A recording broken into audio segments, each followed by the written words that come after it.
Welcome to study time. ഇന്ന് നമ്മൾ 10ാം ക്ലാസ്സിലെ രണ്ടാമത്തെ ചാപ്റ്റർ ലിബർട്ടി, ഇക്വാളിറ്റി, ഫ്രെറ്റേണിറ്റിയാണ് എടുക്കാൻ പോകുന്നത്.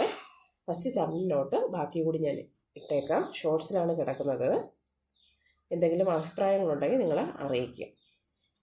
1789 June 20, Paris, the capital of France and one of the major cities in Europe, was drenched in rain. The political climate of Paris was quite hot. Representatives of the Third Estate were denied entry into States General, the French Parliament. Then they gathered in a tennis court nearby. They vowed that they would not leave until a written constitution granting sovereignty to the people of France was drafted. In this lesson, we discuss a popular uprising that had a decisive impact on the subsequent history of France and Europe. ഈ ചാപ്റ്ററിൽ പ്രധാനമായിട്ട് പറയുന്നത് French വിപ്ലവത്തെക്കുറിച്ചും നെപ്പോളിയനെ കുറിച്ചുമൊക്കെ ആണ്. ഈ കാണിച്ചിരിക്കുന്നത് ഈ നിങ്ങളുടെ first പേജിൽ, രണ്ടാമത്തെ ചാപ്റ്ററിലെ ഫസ്റ്റ് പേജിൽ കാണിച്ചിരിക്കുന്നത് ടെന്നീസ് കോർട്ട് ഓത്തിനെ പരാമർശിച്ചുകൊണ്ടാണ് ചാപ്റ്റർ തുടങ്ങുന്നത്. 1789 ജൂൺ 20 ഫ്രാൻസിൻ്റെ തലസ്ഥാന നഗരമായ പാരീസ് എന്ന് പറയുന്നത് നമുക്കറിയാം, ഫ്രാൻസിലെ ക്യാപിറ്റലാണ്. അവിടെ മഴ നനഞ്ഞുകൊണ്ട് ഒരുപാട് ആളുകൾ അവിടെ നിൽക്കുന്നുണ്ട്. എന്നാൽ അവിടുത്തെ പൊളിറ്റിക്കൽ ക്ലൈമറ്റ്, രാഷ്ട്രീയമായ കാലാവസ്ഥ ഒട്ടും തണുപ്പല്ല, വളരെ ഹോട്ടാണ്, ചൂടുള്ളതാണെന്നാണ് പറഞ്ഞിരിക്കുന്നത്. കാരണം എന്താണ്? ഫ്രാൻസ് അന്നത്തെ സോഷ്യൽ സിസ്റ്റത്തെക്കുറിച്ച് നമുക്കന്നറിയാം. ഫ്രഞ്ച് സമൂഹം 3 എസ്റ്റേറ്റുകളായിട്ട് വിഭജിച്ചിരുന്നു. First estate, second estate, third estate. ഇതിൽ 3ാമത്തെ എസ്റ്റേറ്റിലുള്ള സാധാരണക്കാരായ ആൾക്കാർ, അവർക്ക് എസ്റ്റേറ്റ് ജനറലിലേക്ക് പ്രവേശനം, അവരുടെ എൻട്രി അവർ ഡിനൈ ചെയ്തിരുന്നു, അവർ തടഞ്ഞിരുന്നു. അതുകൊണ്ട് തന്നെ അവർ എന്ത് ചെയ്തു? They gathered in a tennis court nearby. അടുത്തുള്ള ടെന്നീസ് കോർട്ടിലോട്ട് എന്ത് ചെയ്തു? അവർ തടിച്ചു കൂടുകയും അവർ പറഞ്ഞു, തങ്ങൾക്ക് തേർഡ് എസ്റ്റേറ്റിന് ഏറ്റവും കൂടുതൽ വിഭാഗം ആളുകൾ റെപ്രസെൻ്റ് ചെയ്യുന്ന വിഭാഗമാണിത്. തേർഡ് എസ്റ്റേറ്റ് ഏറ്റവും കൂടുതൽ ആളുകളുള്ള വിഭാഗമാണ് തേർഡ് എസ്റ്റേറ്റ്. പക്ഷേ അവരുടെ റെപ്രസെൻറ്റേറ്റീവ് 1-2 പേരേ ഉള്ളൂ. എന്നാൽ വളരെ കുറച്ച് ആളുകൾ മാത്രം റെപ്രസെൻറ്റ് ചെയ്യുന്ന ആൾക്കാരാണ് അത് ഫസ്റ്റ് എസ്റ്റേറ്റും സെക്കൻഡ് എസ്റ്റേറ്റും. എന്നാൽ അതിന് ഒരുപാട് പ്രതിനിധികൾ എവിടെയുണ്ട്? എസ്റ്റേറ്റ് ജനറൽ ഉണ്ട്. എന്നാൽ ഈ ആളുകളുടെ എണ്ണത്തിനനുസരിച്ചല്ല അന്ന് ഈ ഫസ്റ്റ് എസ്റ്റേറ്റിലും സെക്കൻഡ് എസ്റ്റേറ്റിലും തേർഡ് എസ്റ്റേറ്റിലും അവിടെ പ്രതിനിധികളെ തിരഞ്ഞെടുത്തിരുന്നത്. ഇപ്പോൾ നമുക്ക് ഇന്ത്യയിലെ സ്റ്റേറ്റുകളിലും പല സ്റ്റേറ്റുകളിലും രാജ്യസഭയിലേക്കും ലോക്സഭയിലേക്കുള്ള അംഗങ്ങളുടെ എണ്ണം എന്താ? ആ സംസ്ഥാനത്തിൻ്റെ വിസ്തൃതിയും അവിടെയുള്ള ജനസംഖ്യയുടെയും അടിസ്ഥാനത്തിലാണ് ആളുകളെ തിരഞ്ഞെടുക്കുന്നത്. എന്നാൽ ഈ ഫ്രാൻസ് എന്ന് പറയുന്നത് രാജഭരണത്തിന് കീഴിലായിരുന്നു അന്ന്. അതുകൊണ്ട് തന്നെ അവർക്ക് ഫസ്റ്റ് എസ്റ്റേറ്റിൽ പുരോഹിതരും സെക്കൻഡ് എസ്റ്റേറ്റിൽ നോബിൾസും ഉള്ള വിഭാഗം എന്ന് പറഞ്ഞാൽ വളരെ ചെറിയൊരു വിഭാഗമാണ്. പക്ഷേ അവർക്ക് ഒരുപാട് അംഗങ്ങൾ എസ്റ്റേറ്റ് ജനറൽ ഉണ്ടായിരുന്നു. അതുകൊണ്ട് തന്നെ ഫ്രഞ്ച് റവല്യൂഷൻ്റെ കാരണങ്ങളാണ്, റീസൺസ് ആണ്. ആദ്യത്തെ പോയിന്റ് എന്ന് പറയുന്നത് ഡെസ്പോട്ടിക് റെജീം ഇൻ ഫ്രാൻസ്. രണ്ടാമത്തത് ഫ്രഞ്ച് സോഷ്യൽ സിസ്റ്റം. തേർഡ് എന്ന് പറയുന്നത് the rise of middle class. Fourth, economic crisis. Fifth, influence of French thinkers. ഇത്രയുമാണെന്ത് ഫ്രഞ്ച് റവല്യൂഷൻ്റെ കാരണങ്ങളെന്ന് പറയുന്നത്. അതിൽ ആദ്യത്തെ പോയിന്റാണ് ഡെസ്പോട്ടിക് റെജീം ഇൻ ഫ്രാൻസ്. അതിലൊരുപാട് കാര്യങ്ങൾ നമുക്ക് പഠിക്കാനുണ്ട്. ഓരോ പോയിന്റിലും ഒരുപാട് കാര്യങ്ങളുണ്ട്. അതിൽ നിന്ന് തന്നെ ഷോർട്ട് നോട്ടായിട്ടൊക്കെ വരും. Despotic regime in France. There was a public uprising against the despotic regime that existed in France. The Bourbon dynasty was ruling France for decades. All the rulers of this dynasty were generally despotic. They believed in the divine right of rulers.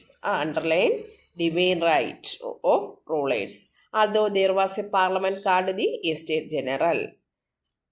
That also be underlined. അതും underline ചെയ്യണം. It was not summoned for a long time.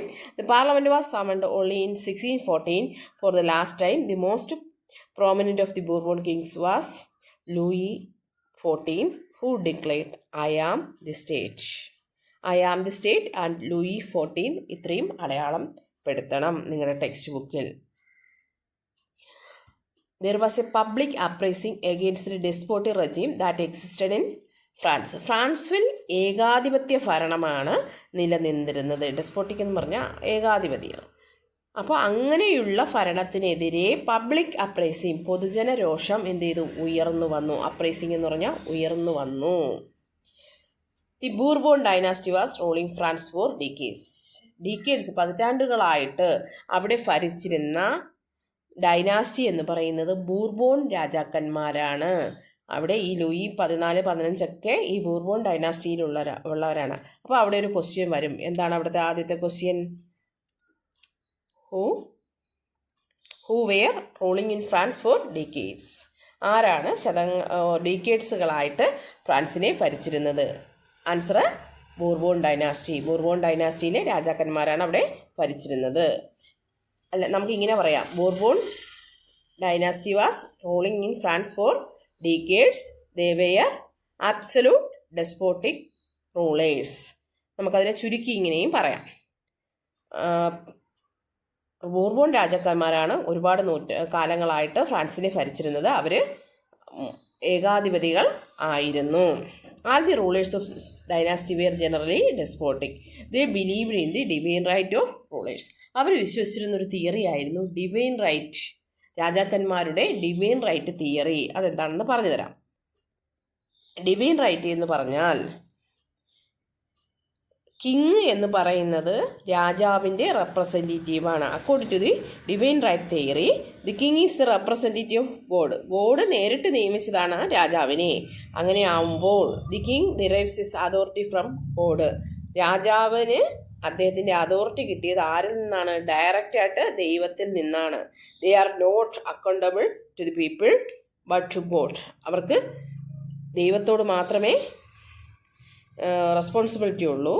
Those who supported the despotic rule believed in this theory. അതുകൊണ്ട് തന്നെ ജനങ്ങൾക്ക് ഇവരെ ചോദ്യം ചെയ്യാനുള്ള യാതൊരു അവകാശവുമില്ല. അത് നല്ല എളുപ്പമുള്ളൊരു തിയറിയാണല്ലേ.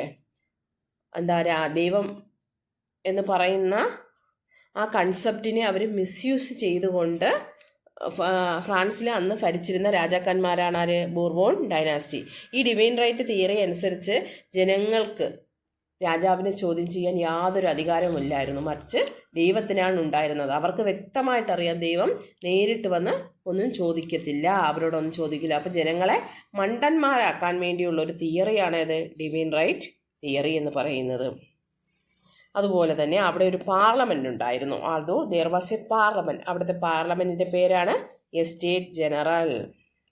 Estate general is the parliament in France. ഫ്രാൻസിലെ പാർലമെൻ്റ് ആയിരുന്നു estate general. It was not summon for a long time. വളരെ വർഷങ്ങളായിട്ട് ഈ പാർലമെൻറ്റ് സമൺ ചെയ്തിരുന്നില്ല, വിളിച്ച് കൂട്ടിയിരുന്നില്ല. The parliament was summoned only in 1614 for the last time. അവസാനമായിട്ട് വിളിച്ചു ചേർത്തത് 1614 ആ വർഷം ഒന്ന് നോട്ട് ചെയ്യുക.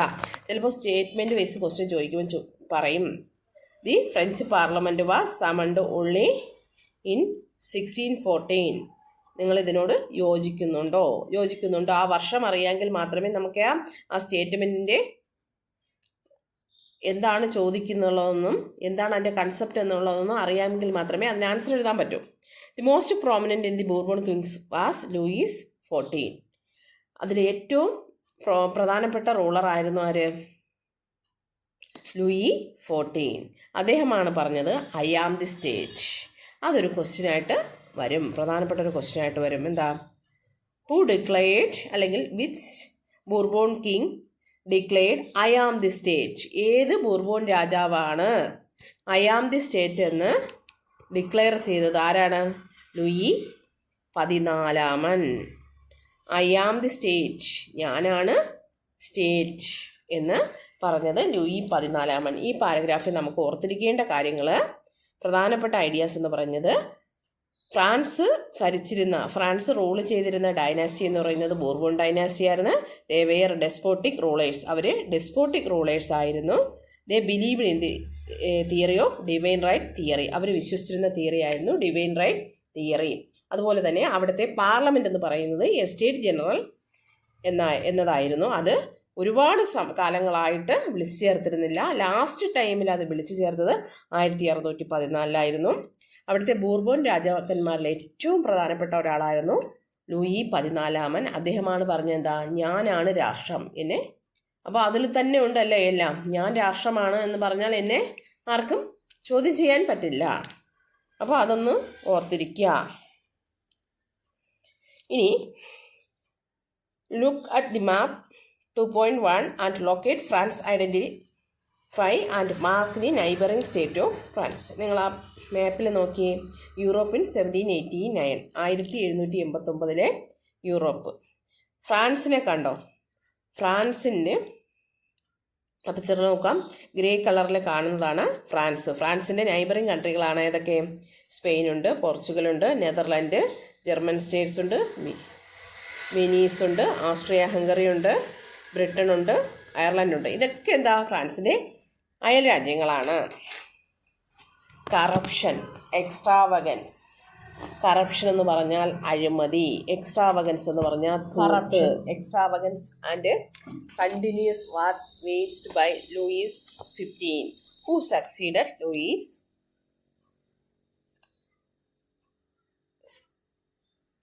XVI put the country and its people in misery.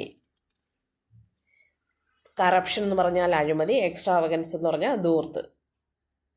അഴിമതിയും ധൂർത്തും പിന്നെ കണ്ടിന്യൂസ് ആയിട്ടുള്ള യുദ്ധങ്ങളും, continuous wars waged by Louis 15. Louis 16 മുമ്പ് വന്ന രാജാവായിരുന്നു. ലൂയി 14 കഴിഞ്ഞിട്ട് ലൂയി 15 വന്നു. അദ്ദേഹം ലൂയി 16 മുമ്പുള്ള രാജാവായിരുന്ന ലൂയി 15 കൂടുതലും തുടർച്ചയായ യുദ്ധങ്ങൾ നടത്തി. പിന്നെ അദ്ദേഹം ഒരുപാട് അഴിമതിയിൽ മുങ്ങിയ ഭരണമായിരുന്നു അദ്ദേഹത്തിൻ്റെത്. കൂടാതെ ധൂർത്തും ഉണ്ടായിരുന്നു. ഇതുമൂലം the country and the people in misery. രാജ്യത്തെ ജനങ്ങൾ എന്ത് ചെയ്തു? ഒരുപാട് കഷ്ടപ്പാടിലായി. To find money for his extravagance, he imposed new taxes on his subjects. അദ്ദേഹത്തിൻ്റെ എക്സ്ട്രാവഗൻസ്, ധൂർത്തിനു വേണ്ടി അദ്ദേഹം എന്ത് ചെയ്തു? കൂടുതൽ ടാക്സുകൾ എന്ത് ചെയ്തു? ജനങ്ങളുടെ മേൽ അല്ലെങ്കിൽ പ്രജകളുടെ മേൽ അദ്ദേഹം ഇമ്പോസ് ചെയ്തു, ചുമത്തി. Louis 16 who came to power later he did not pay much heed to governance. ഈ 15 ശേഷം വന്ന 16 ലൂയി 16 ഇതിൽ നിന്ന് ഒട്ടും വ്യത്യസ്തനായിരുന്നില്ല. അദ്ദേഹവും ഭരണത്തിൽ വലിയ താല്പര്യമൊന്നും കാണിച്ചില്ല. He believe that the country was safe in the hands of his loyal ministers. അദ്ദേഹം വിചാരിച്ചു, എൻ്റെ മന്ത്രിമാരെന്ത് ചെയ്യും? വിശ്വസ്തരായ മന്ത്രിമാർ ഭരണം നടത്തിയേക്കും. എനിക്കിവിടെ ചുമ്മാ ധൂർത്തടിച്ച് ഉണ്ട് അല്ലെങ്കിൽ ലക്ഷൂറിയസ് ലൈഫ് നയിച്ചുകൊണ്ടിരുന്നാൽ മതി. He believe that the country was in safe in the hands of his loyal ministers. The queen Mary Antoinette constantly interfered in government affairs. The king pretended not to see the queen's extravagance. This made the people unhappy. അദ്ദേഹത്തിന് ഒരു രാജ്ഞി ഉണ്ടായിരുന്നു, Mary Antoinette എന്ന് പറയുന്ന ആ രാജ്ഞി എന്ത് ചെയ്തു? തുടർച്ചയായിട്ട് എന്ത് ചെയ്തു? രാജാവ് ഭരണത്തിൽ ശ്രദ്ധിക്കുന്നില്ല. അവർ ഗവൺമെൻറ് മാറ്റേഴ്സിൽ എന്ത് ചെയ്തു? ഇടപെട്ടുകൊണ്ടിരുന്നു. അദ്ദേഹം എന്ത് ചെയ്തു? ഈ രാജ്ഞിയുടെ ഈ ധൂർത്തും ഇടപെടലും ഒന്നും അദ്ദേഹം കണ്ടതായി നടിച്ചില്ല. ഇത് ജനങ്ങളിൽ എന്ത് ചെയ്തു? അൺഹാപ്പി അല്ലെങ്കിൽ അമർഷം ഉണ്ടാവുന്നതിന് കാരണമായ, അല്ലെങ്കിൽ ഇത്രയും കാരണങ്ങൾ കൊണ്ട് തന്നെ ജനങ്ങൾ രാജാവിനെതിരെ തിരിഞ്ഞു. അവിടെ ഒരു ക്വസ്റ്റ്യൻ ഉണ്ട്. Analyse and list down the reasons as to why the rulers of France became unpopular. എന്തുകൊണ്ടാണ് ഫ്രാൻസിലെ രാജാക്കന്മാർ അൺപോപ്പുലർ ആയത്, ജനങ്ങൾക്ക് ഇഷ്ടമല്ലാത്തവരായി തീർന്നത്? അപ്പോൾ നമ്മൾ ആദ്യം എഴുതേണ്ട പോയിന്റ് എന്ന് പറയുന്നത്, in France was ruled by the Bourbon dynasty. ഫ്രാൻസ് ഭരിച്ചിരുന്നത് ബോർബോൺ ഡൈനാസ്റ്റി ആയിരുന്നു. They believed in the divine right theory. അവർ ഡിവൈൻ റൈറ്റ് തിയറിയിലായിരുന്നു വിശ്വസിച്ചിരുന്നത്. The Estate General, the French Parliament called the Estate General, not summoned for a long time. എന്നിട്ട് താഴെ എഴുതണം Louis 14, Louis 14. He declared, I am the state, and did not pay much attention to people. Louis 14 I am the state എന്നായിരുന്നു പ്രഖ്യാപിച്ചിരുന്നത്. അദ്ദേഹം ജനങ്ങളുടെ കാര്യത്തിൽ യാതൊരു ശ്രദ്ധയും കൊടുത്തിരുന്നില്ല. അടുത്ത ലൂയി 15 എന്നിട്ടിട്ട് ഒരു ഹൈഫൺ ഇട്ടിട്ട് എഴുതുക. Corruption, extravagance and continuous wars waged by Louis 15 who succeeded വേണ്ട. Put the country and its people in misery. To find money for his extravagance, he imposed new taxes on his subjects. Louis 15 എന്നിട്ട് hyphen ഇട്ടിട്ട് എഴുതുക. എന്താ, അഴിമതിയിലും ധൂർത്തിലും തുടർച്ചയായ യുദ്ധങ്ങളിലും ജനങ്ങൾ വളരെ കഷ്ടപ്പാടിലായിരുന്നു. അതുകൊണ്ട് തന്നെ ഇതിനു വേണ്ടി പണം കണ്ടെത്തുന്നതിന് വേണ്ടി രാജാവ് ലൂയി 15 കൂടുതൽ നികുതികൾ ജനങ്ങളുടെ മേൽ അടിച്ചേൽപ്പിച്ചു. അത് കഴിഞ്ഞിട്ട് ലൂയി 16, ലൂയി 16 എന്ന ഹൈഫ എഴുതിട്ട് എഴുതുക. Louis 16 did not pay much heed to governors. He believed that the country was safe in the hands of his loyal ministers. Louis 16 ഭരണത്തിൽ വലിയ താല്പര്യമൊന്നും കാണിച്ചിരുന്നില്ല. അദ്ദേഹം തന്നെ മന്ത്രിമാരുടെ കയ്യിൽ രാജ്യം സുരക്ഷിതമാണെന്ന് വിശ്വസിച്ചിരുന്നു. മോറോവർ, കൂടാതെ the queen Marie Antoinette interfered in government affairs. The king pretended not to see the queen's extravagance. This made the people unhappy. Louis 15 തൻ്റെ മന്ത്രിമാരുടെ കയ്യിൽ രാജ്യം സുരക്ഷിതമെന്ന് വിശ്വസിച്ചിരുന്നു. അതുകൊണ്ട് തന്നെ അദ്ദേഹത്തിൻ്റെ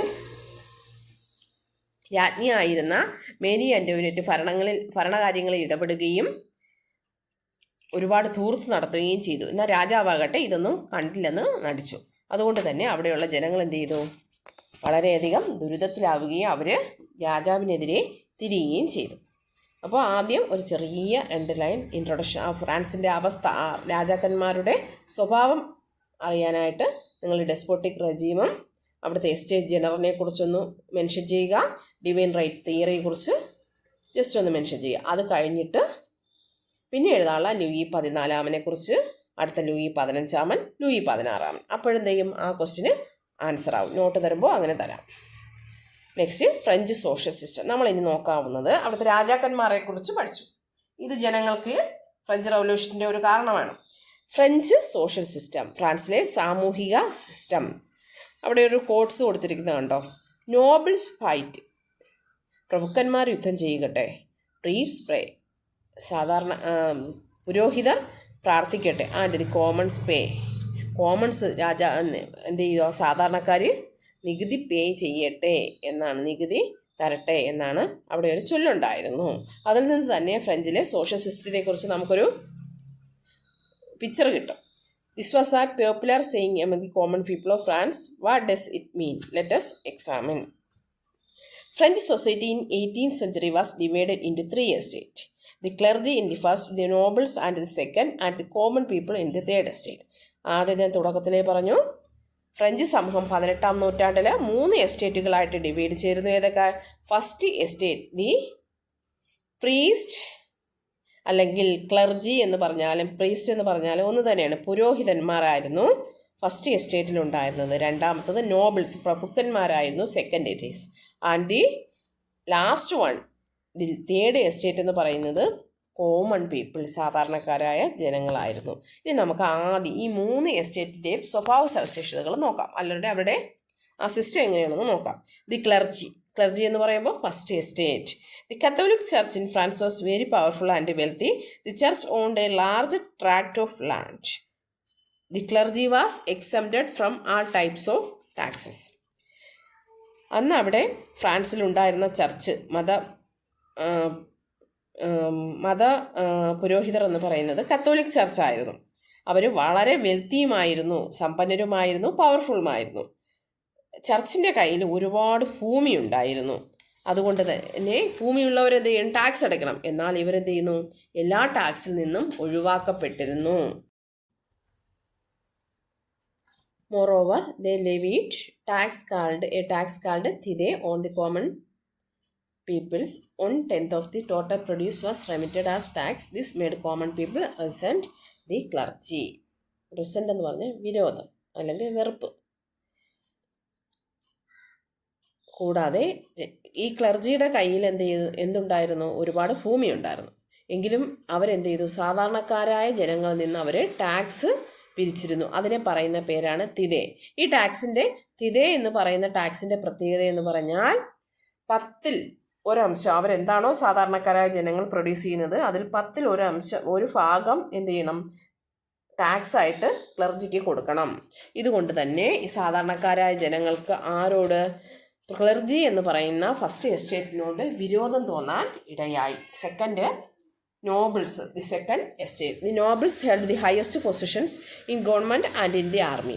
ആർമിയിലും ഗവൺമെൻറ്റിലുമെല്ലാം ഉന്നത ഉദ്യോഗം ഭരിച്ചിരുന്നത് നോബിൾസ് ആയിരുന്നു, പ്രഭുക്കന്മാരായിരുന്നു. കൂടാതെ അവർ ലാൻഡ് ഓണർമാരും കൂടി ആയിരുന്നു. They were land owners as well. The nobles who live luxuriously collected various taxes from the people. സാധാരണക്കാരായ ജനങ്ങളിൽ നിന്ന് ഇവർ കൂടാതെ പലതരത്തിലുള്ള ടാക്സുകൾ പിരിച്ചിരുന്നു. അപ്പോൾ സാധാരണക്കാരായ ജനങ്ങൾ ഇപ്പോൾ തന്നെ ആർക്കൊക്കെ ടാക്സ് കൊടുക്കണം? ക്ലർജിക്കും കൊടുക്കണം, നോബിൾസിനും കൊടുക്കണം. According to an act of 1749, all sections of the people had to pay 1/20 of their income directly to the government as tax. This tax was known as വാങ്തീയം. അപ്പോൾ ആദ്യം പറഞ്ഞ തിതേ എന്ന് പറഞ്ഞ ടാക്സ് ക്ലർജിക്ക് സാധാരണക്കാരായ ജനങ്ങൾ കൊടുക്കേണ്ടത്. ഈ വാങ്തീയം എന്ന് പറയുന്ന ഫ്രഞ്ച് വേർഡാണ്. വാങ്തീയം എന്ന് പറയുന്ന ടാക്സിനൊരു പ്രത്യേകത ഉണ്ടായിരുന്നു.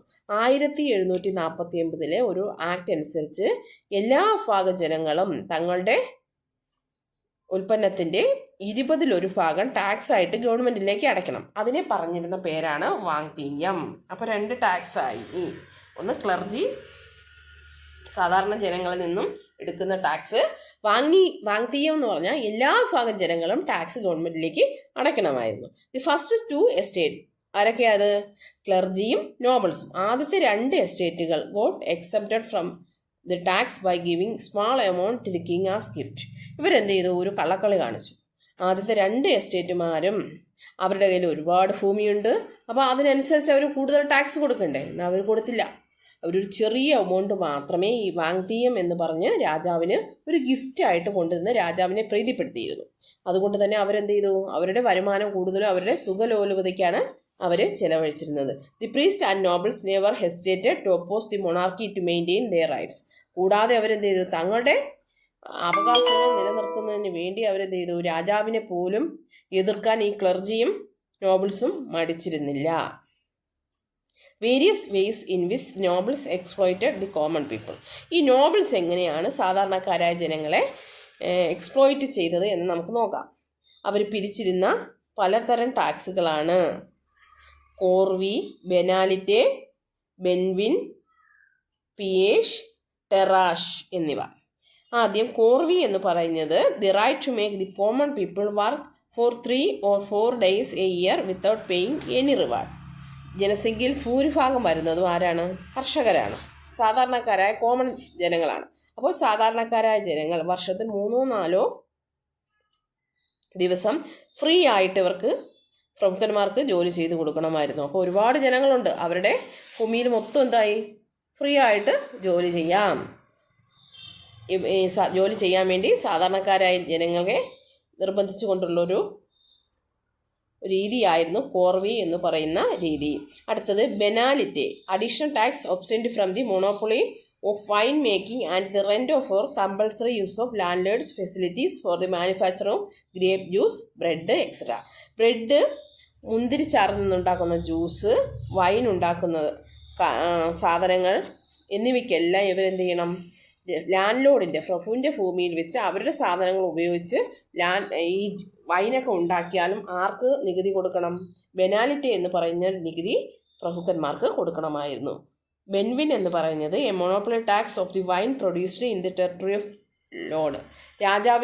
ലോഡിൻ്റെ പ്രഭുവിൻ്റെ ടെറിട്ടറിയിൽ ഭൂപ്രദേശത്ത് വെച്ച് ഉണ്ടാക്കുന്ന വൈനിൻ്റെ മൊണോപ്പൊളി ടാക്സാണ് ഇത് ബെൻവിൻ എന്ന് പറയുന്നത്. പിയേഷ് എന്ന് പറഞ്ഞത് toll on bridges and roads.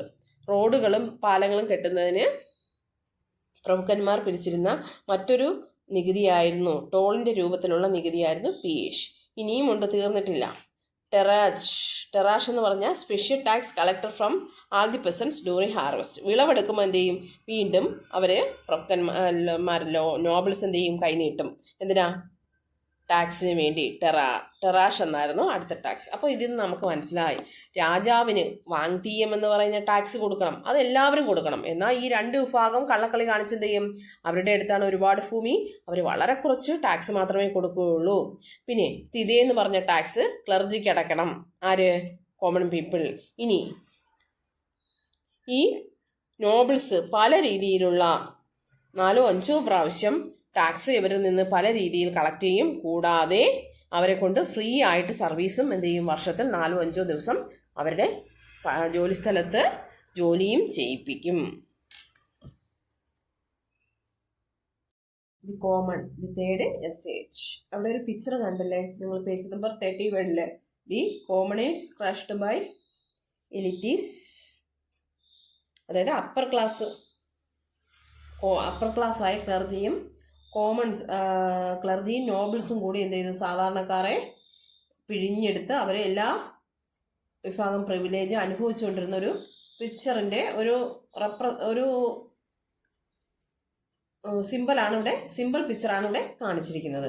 The condition of common people in 18th century in France can be clearly understood from the illustration given above. മുകളിൽ കാണിച്ചിരുന്ന ചിത്രത്തിൽ നിന്നും സാധാരണക്കാരായ ജനങ്ങളുടെ അവസ്ഥ, 18ാം നൂറ്റാണ്ടിലെ സാധാരണക്കാരായ ജനങ്ങളുടെ അവസ്ഥ മനസ്സിലാക്കാൻ പറ്റും. Third estate in France comprised of the middle class, workers and peasants. അതൊന്ന് വരച്ചോളുക. തേർഡ് എസ്റ്റേറ്റ് എന്ന് പറഞ്ഞാൽ ആരൊക്കെയാ, മിഡിൽ ക്ലാസ്, വർക്കേഴ്സ്, പെസൻസ്. കർഷകരുണ്ട്, തൊഴിലാളികളുണ്ട്, മധ്യവർഗക്കാരുണ്ട്. ആരൊക്കെയാ, the common estate comprised of the middle class, workers and peasants. സാധാരണക്കാരായ ജനങ്ങള്, മിഡിൽ ക്ലാസ്, വർക്കേഴ്സ്, പെസൻസ്, ഇവരൊക്കെ ആയിരുന്നു. They were known as commons. Commons എന്ന് പറഞ്ഞാൽ മിഡിൽ ക്ലാസും വർക്കേഴ്സും പെസൻസും ഉൾപ്പെടുന്നതായിരുന്നു. Most of the third estate which comprise the majority of population. ഇവരായിരുന്നു ജനസംഖ്യയിൽ ഏറ്റവും കൂടുതൽ ഉണ്ടായിരുന്നത്. ഇവരെങ്ങനെയാണ് ജീവിച്ചിരുന്നത്, ലീവ്ഡ് ഇൻ പോവർട്ടി, ദാരിദ്ര്യത്തിലായിരുന്നു ഈ കോമൺസ് ജീവിച്ചിരുന്നത്. Farmers got only in fraction of what they produced. അവർ ഉൽപ്പാദിപ്പിച്ചതിൻ്റെ ഒരു ചെറിയ വിഹിതം മാത്രമേ കിട്ടിയിരുന്നുള്ളൂ. They were obligated to pay various taxes to the king, the church and the nobles. ഇവർ പല രീതിയിലുള്ള ടാക്സുകൾ ഇവർ ഉൽപ്പാദിപ്പിച്ചിരുന്ന സാധനങ്ങളിൽ നിന്ന് പല രീതിയിൽ ടാക്സ് രാജാവിന് കൊടുക്കണം, ചർച്ചിന് കൊടുക്കണം, നോബിൾസിന് കൊടുക്കണം. In addition they had to perform services that were unpaid compulsory, some of them include. കൂടാതെ ഇവരെന്ത് ചെയ്യണം, കൂലി വാങ്ങാതെ വർഷത്തിൽ 3-4 ദിവസം നോബിൾസിന് അൺപെയ്ഡ് ലേബർ എന്ത് ചെയ്യുന്നു, കമ്പൽസറി ആയിട്ട് ചെയ്തു കൊടുക്കണമായിരുന്നു. കൂലി വാങ്ങിക്കാതെയുള്ള ജോലി ചെയ്തു കൊടുക്കണം. അപ്പോൾ ഉണ്ടാക്കുന്ന ഉൽപ്പന്നം മൊത്തം എന്ത് ചെയ്യുന്നു, ടാക്സ് ആയിട്ട് ഇങ്ങനെ ക്ലർജിക്കും കിങ്ങിനും നോബിൾസിനും ഒക്കെ പോകുന്നു. കൂടാതെ ഫ്രീ ആയിട്ട് ജോലി കൊടുക്കണം. അപ്പോൾ അവർക്ക് എന്താ, ദാരിദ്ര്യം മാത്രമാണ് അവർ ജോലി ചെയ്യുന്നതിന് മിച്ചം കിട്ടും. ആർക്കായാലും എന്ത് ചെയ്യും, ദേഷ്യം വരും. The performing military services when it was necessary. കൂടാതെ ഈ കോമൺസ് എന്ത് ചെയ്യും, മിലിറ്ററി സർവീസ്, രാജാവിന് യുദ്ധം വന്നാൽ എന്ത് ചെയ്യും, അതും ചെയ്തു കൊടുക്കണം. Providing free service for the construction of public roads, waterways, bridge. കൂടാതെ അവർ തടാകങ്ങളോ പാലങ്ങളോ റോഡുകളോ ഉണ്ടാക്കണമെങ്കിൽ എന്ത് ചെയ്യും, അവർ ഫ്രീ ആയിട്ട് സർവീസ് ജോലി ചെയ്തു കൊടുക്കണം. ഈ പിയേഷ് എന്ന് പറയുന്ന ടോൾ ടാക്സ് ബ്രിഡ്ജസിനും റോഡ്സിനും വേണ്ടിയുള്ള ടാക്സാണ്. അവർ ഈ പിയേഷ് എന്ന് പറയുന്ന ടാക്സ് ഈ സാധാരണക്കാരായ ജനങ്ങളിൽ നിന്ന് നോബിൾസ് മേടിച്ചുകൊണ്ടിരിക്കുകയാണ്. അവർ ഈ ഫ്രീ സർവീസ് എന്ത് ചെയ്യുന്നു, ബ്രിഡ്ജ് നിർമ്മിക്കാനും റോഡ് നിർമ്മിക്കാനും ഒക്കെ ചെയ്ത് കൊടുക്കേണ്ടതെന്ന് നമ്മൾ ഓർക്കണം. Analysis social system in 18th century in France and prepare a note. ഫ്രാൻസിലെ 18ാം നൂറ്റാണ്ടിലെ സോഷ്യൽ സിസ്റ്റത്തെക്കുറിച്ച് ഒരു നോട്ട് പ്രിപ്പയർ ചെയ്യാനാണ് നിങ്ങളോട് പറഞ്ഞിരിക്കുന്നത്. അപ്പോൾ ഫ്രഞ്ച് സമൂഹം 3ആയിട്ട് തിരിച്ചിരുന്നു. ഫസ്റ്റ് എസ്റ്റേറ്റിനെ കുറിച്ച് എഴുതുക, സെക്കൻഡ് എസ്റ്റേറ്റിനെ കുറിച്ച് എഴുതുക, കോമൺസിനെ കുറിച്ചും തേർഡ് എസ്റ്റേറ്റിനെ കുറിച്ചും എഴുതുക. അപ്പോൾ ഇന്നത്തെ ക്ലാസ് ഇത്രയും മതി. നിങ്ങൾക്ക് ഫസ്റ്റ് ചാപ്റ്ററിൻ്റെ നോട്ട് ഉടനെ തന്നു തീർക്കാം. എന്തായാലും നിങ്ങൾക്ക് ചാനൽ ഇഷ്ടമായെങ്കിൽ നിങ്ങൾ ലൈക്ക് ചെയ്യുക, സബ്സ്ക്രൈബ് ചെയ്യുക, നിങ്ങളുടെ ഫ്രണ്ട്സിനൊക്കെ ഷെയർ ചെയ്ത് കൊടുക്കുക. നിങ്ങൾ ആ ബെൽ ഐക്കണും കൂടെ അമർത്തിയാൽ ഞാനിടുന്ന വീഡിയോകൾ നിങ്ങൾ അപ്പോഴപ്പോഴും തന്നെ കിട്ടുന്നതായിരിക്കും. Okay, by.